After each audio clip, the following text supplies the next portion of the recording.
July 8th. Mantle army on the march. Ascalon settlement threatened. By Morrow.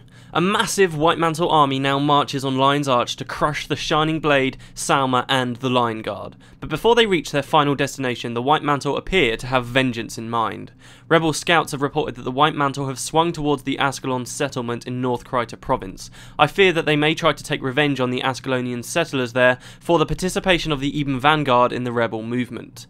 As I write this account, Vanguard members Lieutenant Kieran Thackeray and Captain Langmar are en route to the Ascalon settlement to evacuate their countrymen. More on the situation as it develops. I'm coming too, says Greywind. You won't even know where to look. I can take you right to them and I'll help fend off any pursuers. Yeah, Greywind does live here now. If any Ascalonian knows Kryta, it's pretty much him. Okay, sounds like a plan. Can we get going? I'm kind of scared of the White Mantle here. Fine, no time to argue. Thackeray, you're with us. What? And then they just take Thackeray too. Okay. You got anything to say about that, Thackeray? Alright, well, fine. Okay, and now we're off. So, be careful, we call back over our shoulders as they disappear into the horizon. Always, don't wait up. We'll see you in Lion's Arch.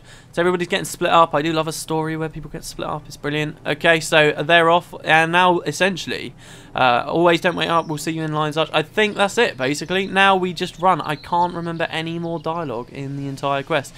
The thing is, right, you'll see if I press L here, we actually do have to have at least one settler. You see all these guys in our team now. You have to have at least one actually survive as they get there.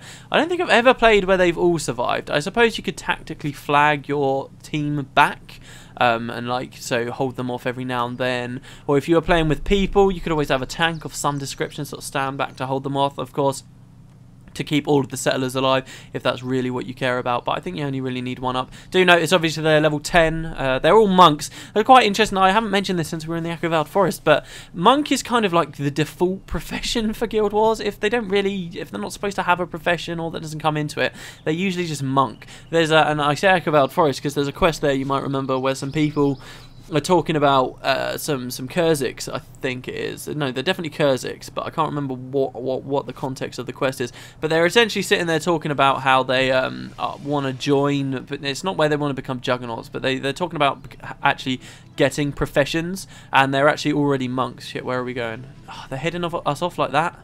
Really? That's cool. I like what they do there. See, this is actually dangerous. I think this is the first time in Guild Wars where you have kind of a flea part that's not necessarily just, oh, hey, bring a speed boost and everything will be all roses and flowers and sandy. It's not that at all, actually. Look, we've only got a couple of settlers alive. There's one alive. Shit, son. Come on, settler, you can make it. Thing is, we're all very reliant on Hader using fullback here, and because that fullback will affect these allies. Shit, am I going the wrong way? I'm going the wrong way. We want to go this way. Come on, Hader. See, this is actually quite an interesting point. If they were to change fullback now... Hader, what are you doing? Use it, bitch. Come on. Shit, I popped it just before she died. I think we're okay. We have definitely got this one settler. Zandra. Oh, I don't know. More are going to spawn from behind us there, aren't they? This is such a long... Well, no, maybe it's not a long-winded way to get back to Lion's Arch. Come on, guys. A good idea might be to bring a party-wide IMS, increased movement speed, with you. Like, for instance, I'm a warrior. I should really have charge, except for the fact that I don't actually ever care to use any other elites. Shit, Zin's in trouble. Shit, does Zin have to survive? Does Zin have to... Oh, they must all reach it safely. No, no, no, no. The quest failed. No, no. Ah, shit. We actually failed it because Zin died right at the end there. Brilliant. Wonderful. Okay, well, I'll just change my party. This is really something you should do anyway. Just change your party. I'll cut it until we're right outside the doors of Lion's Arch before we start again. And we'll see what happens here. I can talk about something else, actually, soon. That I'm not sure about, but okay, right. So yeah, no, actually, I can talk about that now. Right, what happens here is where we've completed the first stretch where you get to North Kryta Province. Okay, now you can just do that last bit, just the North Kryta Province section. What this does here, having this quest at this stage, actually, I've got to change my party quick. Having this quest at this stage is actually beneficial in a couple of in one big way, and that's if you don't speak to them up at the top at the settlement. Obviously, the White Mantle army doesn't spawn; it doesn't start moving, right? Which is cool because at the same time, the spawns of the area have changed. All these fields with the Tengu usually in them and all that crap is all gone. So if you want to vanquish North Kryta and you're doing the war in Kryta at the same time, if you wait till this moment, you can vanquish it with barely any enemies there at all. Of course, it's good for exploring as well, so do bear that in mind. I think it's quite cool anyway. Are we going to have to... Is charge strength? I can't remember. No, it's still tactics. Okay, cool, right. So, one thing that's quite cool is these guys don't have to fight at all. I wouldn't... What I'm doing here, you don't have to remove all the skills, obviously, but what I am doing here is, first you want to... If we're going to go super serious about this, make sure they're not set to fight, as your warriors, typically, if you've never really used them, will be set to do. Okay, so first you want to make sure that's okay. Also, I am just removing all the other skills, because heroes aren't that amazing with their AI.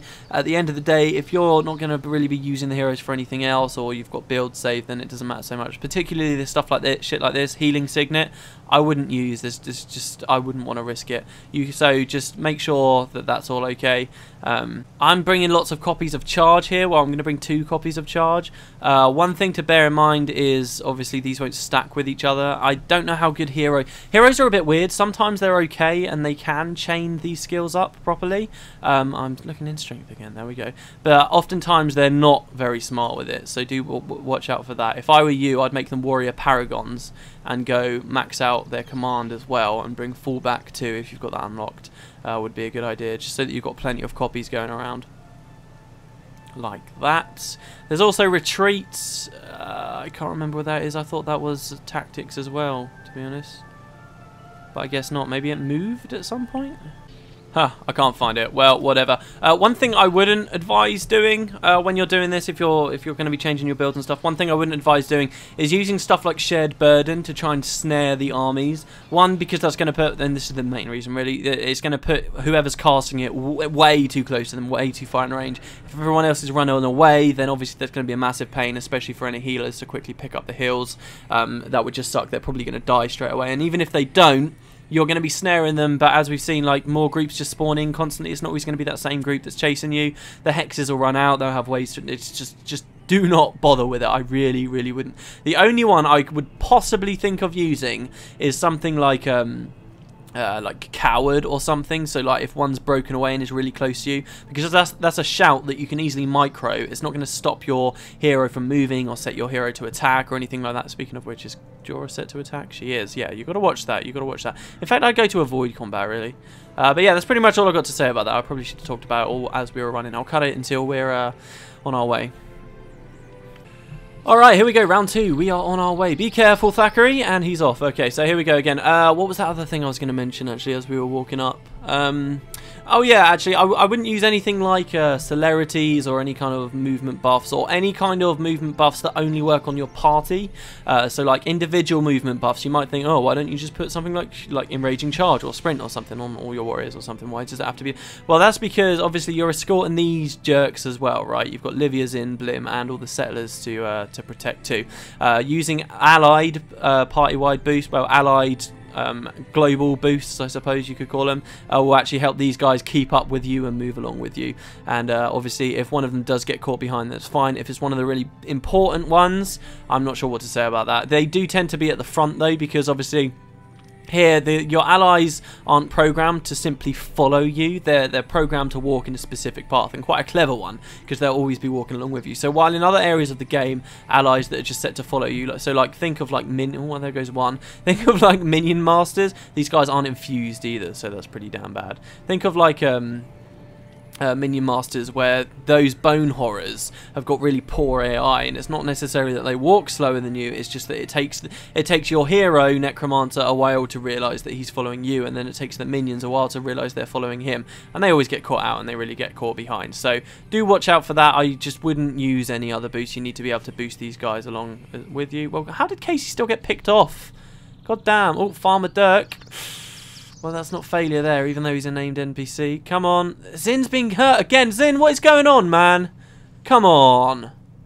Not cool. Not cool, buddy. Jesus. Right, I'll see you guys in a sec. Fucking hell, I don't know what happened there. It's been so long talking about all the different things you can do, and he's still dying. Okay, and again, here we go. Right, so this... I can't believe I've done so much thinking about this. This time, I'm going to be clicking Livia, Zin, and Blim, and I guess the top Ascalonian settler, just to make sure they're still there. See, look, Zin's good and ahead. Nice one, Zin. Blim's all the way back there. Hurry up, buddy. You got... Who else we got? We got... Zin's up there. Where's Livia? There. And Livia's there. Okay, so cool. Another thing, I suppose, that I could mention since we're doing this anyway. You see how I've got 2 speed boosts on me here? I've got the enraging chart and the fallback. And there's a 33% cap, right, in this game, if you're not aware. A single skill... you could have 2 skills on you, say that both do 25%, and what they'll do is bump you up to 33%. But that's the cap. Like they don't combine any further past that. So by having both charge and fallback on me here, which both provide 33%, that's not actually putting me up to, I don't know, well that actually ends up being around 50, just under 50 or something. But it doesn't actually put you up to that, okay, right? Because of the 33% cap. However. In this game, aggro works by if an enemy sees you, okay, and he's in aggro range of you, to decide whether he'll pursue you, there are various factors that come into it, such as how far he's already been chasing you, how far away from his original spawn point he is, stuff like that. But one big factor that comes into it is the speed that you're moving and the speed that he's moving. Okay, so for the idea being, obviously, if you're moving too fast for the enemy, then they just say, fuck it, we're not going to chase, whether we're fine, right? Only Farmer Dirk's left. Dunkoro and Elias seem to hold him off for quite a while. Yeah, I added Dunkoro as well, because I was like, well, let's actually have a healer that doesn't use spirits to heal. That could probably be helpful. But what happens with these aggro mechanics is there's a certain distance, a certain gap of speed that they'll stop chasing you. However, the computer does not account for the cap on your speed. So let's say you're in hard mode, all enemies move 33% faster, right? So you can have a movement boost on, but they won't give up too quickly, right? Because they're moving at the same speed. However, if you have 2 effects on you, like fallback and charge at the same time, even though they don't stack with one another, the game will think you're moving faster than you actually are, and as a result, you'll get away. They'll stop chasing you much quicker. Only Farmer Dirk died. That's a bit sad. And Dunkoro and Elias, but you know. They're pretty much invincible. There you go. That's how it is done. I guess it was just a fluke, me dying a couple of... Well, I'll say it's a fluke. You guys can think what you want. But there you go. That's actually that quest done. It's a long old quest, isn't it? Look at that. Jesus. Which is why when I said at the start of filming these episodes, I could say it's only 2 quests and there's not much left. Well, actually, if you think about it, there's quite a lot. And if I think about it, actually, this is pretty good because this gives me a chance to put a few more Mario articles out. When I started filming, I was going to do 2. I might still do 2 together at the start. I'm not sure. I might split that up now, though.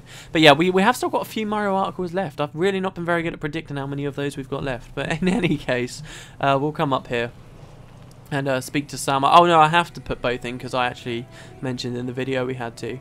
Hey Salma, we saved everyone. We've got a fleet coming. She says, thank you, Peter Redhill. I'll admit that I have some reservations about these Asura and their supposed protection field, but Livia seems to think it will work. It's just that I was expecting something bigger, tangible, visible.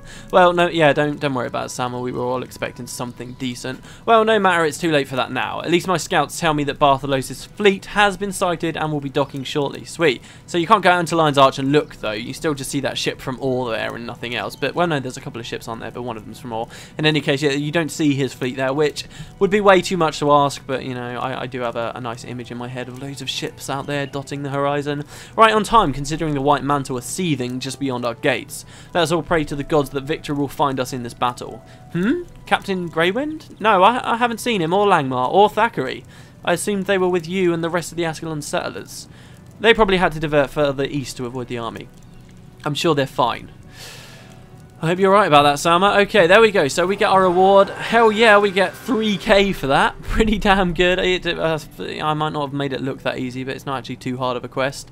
And yeah, so tonight in game, tonight, at the end of this very day, we get to go to Lion's Arch in the middle of the night, and we will have the final mission known as the Battle for Lion's Arch. So it should be pretty cool. I'm not sure that will be the end of the War in Kryta section of the Guild Wars Beyond Let's Play. I don't know about that because I've got some stuff I want to talk to you about, and there's some kind of interesting following up stuff. But anyway, I hope you guys enjoyed this video. I hope you're looking forward to the final battle, and I will see you next time. There we go, /wave. I almost did /wab there. Did you see that? But I didn't.